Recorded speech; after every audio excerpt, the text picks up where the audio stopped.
vasculaire pour l'habitation, et M. Hervé Rosé pour l'aide dans la réalisation de ces topos. Avant de commencer, je voudrais vous parler un peu de notre hôpital. On fait partie des hospices civils de Lyon. C'est un grand hôpital. L'activité principale est centrée sur la cancérologie. Et c'est pour ça qu'en 2014, l'OAV a ouvert ses portes pour répondre à un besoin croissant des BVC, pour réduire les délais des pauses et pour maîtriser l'arbre décisionnel afin de standardiser les techniques des pauses et réduire au maximum les complications péri- et post-opératoires.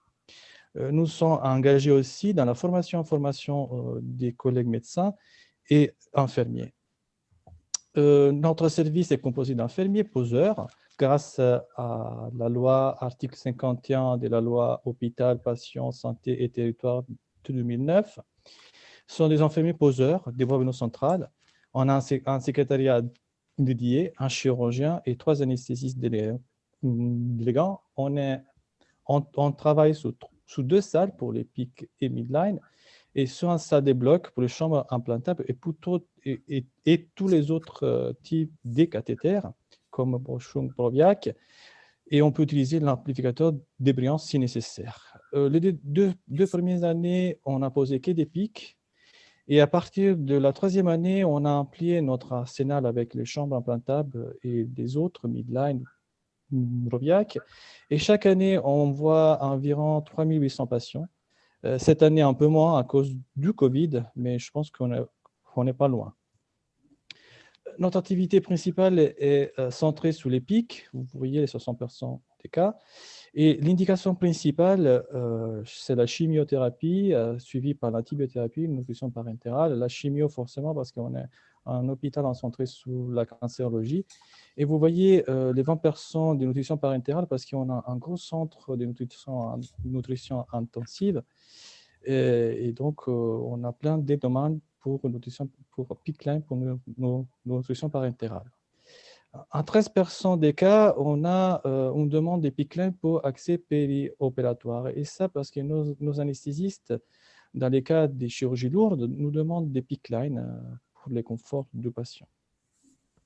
Je reviens à l'argument principal. Une fois, M. Rosé, dans ses présentations, nous a dit les veines sont épuisables. Et c'est vrai, à la fin, il n'y a plus rien, plus de perfusion possible, plus de prélèvements, seulement de la douleur, de l'inconfort pour les patients. Donc, on ne doit plus avoir des situations pareilles. On ne doit plus se trouver avec des bras comme ça. Et donc, avoir l'obligation de déposer des petits cathéters dans les endroits les plus difficiles. Pour avoir une idée de la complexité des abords vasculaires en France, 43 millions de VBP sont posés chaque année. Et c'est la voie principale, c'est la voie veineuse périphérique, c'est la voie principale qui est posée en France, suivie par les VBC classiques, les chambres implantables, les PICLIN et les midline. Mais pas seulement en France, dans le monde entier, la voie veineuse périphérique est la plus posée. Aux États-Unis, cet auteur nous souligne comme 300 millions de VBP chaque année sont posés. Un coût moyen, vous savez, les Américains sont peu liés au coût, un coût moyen entre 28 et 35 $. Ces coûts peuvent augmenter jusqu'à 56 000 $ si la voie est la cause de l'infection qui prolonge l'hospitalisation. Mais la chose intéressante, c'est que cet auteur souligne comme dans les 60-90% des patients, on a la nécessité de déposer quand même une fois une voie veineuse périphérique dans son hospitalisation. Et la chose intéressante aussi, c'est que seulement dans les 12-26% des adultes, on arrive à poser une voie veineuse périphérique aux premières tentatives. Un peu plus sous les enfants. Choquant, c'est savoir que 35-50% des voies veineuses périphériques n'arriveront pas à la fin du traitement. Et ça, c'est flippant, sachant que ça oblige une infirmière ou un médecin à poser 1, 2, 3 fois sur les mêmes patients un cathlon. Un cathlon qui, normalement, devait rester en place entre 3 et 4 jours. Actuellement, on peut arriver jusqu'à 7 sous surveillance stricte. Mais que l'auteur a vu seulement les 7% des cathlons arrivent à 7 jours. Et quelle est la cause principale de la fin de ces cathlons?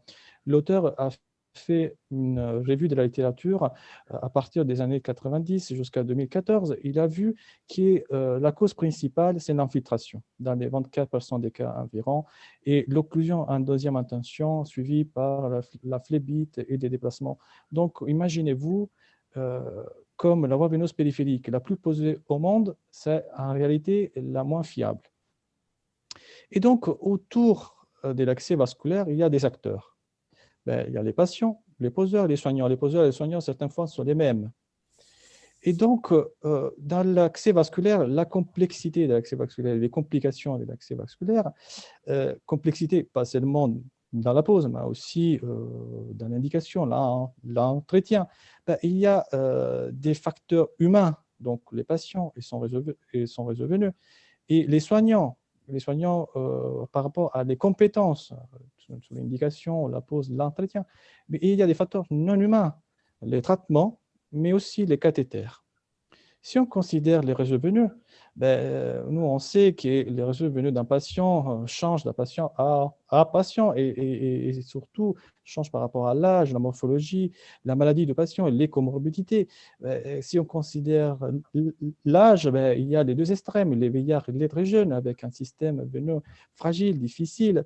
Et imaginez-vous si le patient est obèse, comme de la figure, ou il y a la couleur de la peau qui ne nous aide pas à avoir les veines, associées à ça, la maladie des bases, les comorbidités, les diabètes, les vasculopathies, l'hydratation, les stéroïdes au long cours, et dans certains cas, l'insuffisance rénale chronique qui nous amène à avoir des gros cathéters pour la dialyse ou des fistules, tout devient compliqué. Les traitements, on a dit, c'est les facteurs non humains. Les traitements influencent beaucoup les choix. Les caractéristiques physiques du traitement, mais aussi la durée, la fréquence nous influencent. Nous, on sait que certains traitements, impérativement, doivent passer en centrale, mais dans certains contextes, je ne vous dis pas les contextes occidentaux, mais des contextes beaucoup plus précaires, la voie veineuse périphérique, c'est la seule voie possible. Et donc, certaines fois, les soignants sont obligés de passer des produits en périphérie qui ne devraient pas, et qui donc sont la cause de la précarité. Aussi, les cathéters en soi influencent la complexité et les complications. Actuellement, il y a plein de cathéters, plein de types de matériels. Il faut privilégier, par contre, les polyuréthanes et les silicones. Il faut choisir les cathéters par rapport au matériel à disposition, au diamètre de la veine et du cathéter. Il faut toujours faire attention que les cathéters ne soient pas supérieurs à un tiers de la veine, du diamètre de la veine. Pour simplifier, 4 French pour avoir un diamètre de veine pas inférieur à 4 mm ou 5. Faire attention aussi au site d'implantation. Si on considère, par exemple, un pic ou un midline, toujours les placer sous les bras dominants. C'est les bras qui en bougent plus, donc moins des risques de thrombose. C'est les bras qui ont les réseaux veineux plus importants, privilégier certaines veines, comme la basilique plutôt que la brachiale céphalique. Faire attention aussi à la mobilisation du cathéter, les systèmes de fixation. On ne doit plus voir des cathéters fixés avec des points. Malheureusement, certaines fois, je vois encore mes collègues réanimateurs qui fixent leurs cathéters avec des points. C'est impensable aujourd'hui. Aujourd'hui, il faut utiliser des systèmes stabilisateurs plutôt collants, comme les StatLock, les GripLock. Au mieux, l'évolution de tout ça, les RCQ4, mais laisser les points vraiment dans les cas où on n'a pas les choix et que c'est les seuls choix. Privilégier plutôt les systèmes collants. Et enfin, l'autre dernier facteur, les facteurs humains, les soignants, les compétences. Aujourd'hui, il faut se focaliser sur la formation, l'information de l'équipe soignante. aussi vers les proposeurs. Donc, il faut informer sur les indications, sur la pause, sur l'entretien, aussi sur les systèmes de fixation, comme je viens de dire. Il faut standardiser le plus possible, il faut créer des protocoles, des algorithmes. Les compétences sont la somme des habilités et attitudes. Les habilités pratiques, les skills, l'expérience, la connaissance, tout ça fait les compétences. Et il faut les enrichir. Il ne faut pas se limiter à les connaissances qu'on a fait pendant nos études. Il faut continuer à apprendre. Donc, enfin, il faut choisir la voie, il faut choisir l'accès vasculaire les meilleurs pour anticiper les plus possibles et pour préserver les plus possibles les réseaux veineux. Tout le monde sait, mais je voudrais les préciser, on a plusieurs dispositifs. On a les cathlons classiques, il peut rester 4 jours, dans certains cas 7. Après, on a les voies périphériques de longue durée, comme les midi-midline, qu'on pose sous échographie.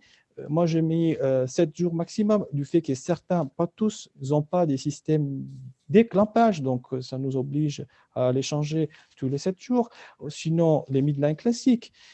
D'un côté, de l'autre côté, on a toujours nos voies d'abord centrales, qu'elles soient jugulaires, droite, privilégier plutôt la jugulaire droite ou la fémorale droite, ou la sous-clavière, classique, ou tunnelisée avec son système d'effication sous-cutané. Enfin, on a la chambre implantable.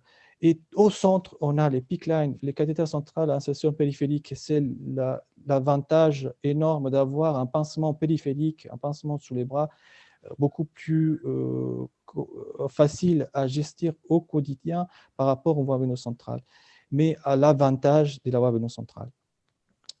Il y a aussi cet impact financier. Je suis désolé, je vous souligne, je suis un peu vénal peut-être, mais il faut réfléchir. Quand on choisit la voie d'abord, il faut voir vers le futur. Cette petite diagramme, c'est simple. En bas, on a les numéros des cathéters périphériques qu'on met, et là, c'est les coûts. On voit bien qu'à partir du 4e cathlon, on revient au coût d'un midline, et à partir du 16e, d'un PICC line. Bien sûr, avec l'indication, bien sûr, on ne mettrait pas un cathlon pour un produit qui doit passer en centrale, mais il faut réfléchir en avance pour préserver les capitales veineuses. Il y a plein de sociétés savantes. Moi, je vous mets la SF2H parce qu'elle est française, mais il faut toujours se référer un peu aux recommandations des autres et se faire une idée de ce qui les autres conseils, sans pas trop se limiter, bien sûr. Et ça, sont que les SF2H, mais il y a plein de sociétés savantes et il faut toujours s'enrichir et lire. Par exemple, moi, quand j'ai revu mon arbre décisionnel, j'ai repris une arbre décisionnelle qui est M. Chopra et Mme Moreau. Ils avaient fait en 2016 et ils avaient publié pour les voies veineuses périphériques et qui est la SF2H a republié et remodifié en 2019. Et donc, pour moi, un patient a besoin toujours de bons accès vasculaires. Et comment? Il faut se poser des questions. Quel type de traitement on doit passer? Quelle durée de traitement? La fréquence? Si c'est séquentiel, si c'est continu? Si on sait si c'est l'état du capital veineux. Et une fois qu'on s'est répondu à ces questions-là, on doit choisir la bonne voie, on doit choisir la voie périphérique ou la voie centrale par rapport à nos réponses. Enfin, donc, quelle est la stratégie pour préserver les capitales veineuses? C'est une stratégie multidisciplinaire. Autour de la table, on doit être tous, l'oncologue, les radiologues, les poseurs, les soignants, les généralistes, tous, on doit être là et réfléchir et étudier les dossiers du patient pour qu'on puisse choisir la meilleure voie.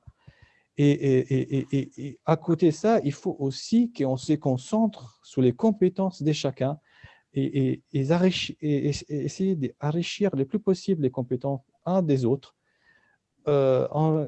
avec un échange mutuel. Voilà. Et donc, est-ce que nous, on peut quand même avoir des instruments pour anticiper les choses concernant, par exemple, la voie veineuse périphérique. Ben oui, il a plein. Moi, je vous mets là, cet article 2019, et je l'ai pris parce qu'il prenait en considération des patients pas chirurgicaux, donc qu'on peut utiliser sur tous. Donc, et c'est l'Adivascale, l'Adivascore, une étude plutôt importante, 3587 patients. Et les auteurs, ils ont pu sélectionner 5 facteurs. Ces 5 facteurs sont des facteurs qui très sensibles au succès de la première intention. Donc, et c'est l'histoire du patient, les sensations du praticien, la palpabilité ou pas de la veine, la visibilité ou non, et les diamètres sous garrot qui soient inférieurs à 3 mm. Et ils sont arrivés à créer 5 questions en donnant 0, 1 pour chaque question. Et enfin, on a un score entre 0 et 5. Et on voit très bien que plus on se rapproche à 5, donc les pires des cas, et plus les taux de succès est proche de 0. Et donc, nous, on doit anticiper ça. On doit anticiper pour qu'on puisse tous ensemble réussir à éviter de se trouver dans une situation pénible pour les patients et pour nous. Donc, pour terminer, les bons accès veineux, ben, c'est au bon patient, au bon moment, dans les bons sites, dans les bons environnements, possiblement dans une UAV, comme nous signale bien l'auteur de cet article. Je vous remercie. Je vous mets en finale la plaque de notre début. Merci beaucoup.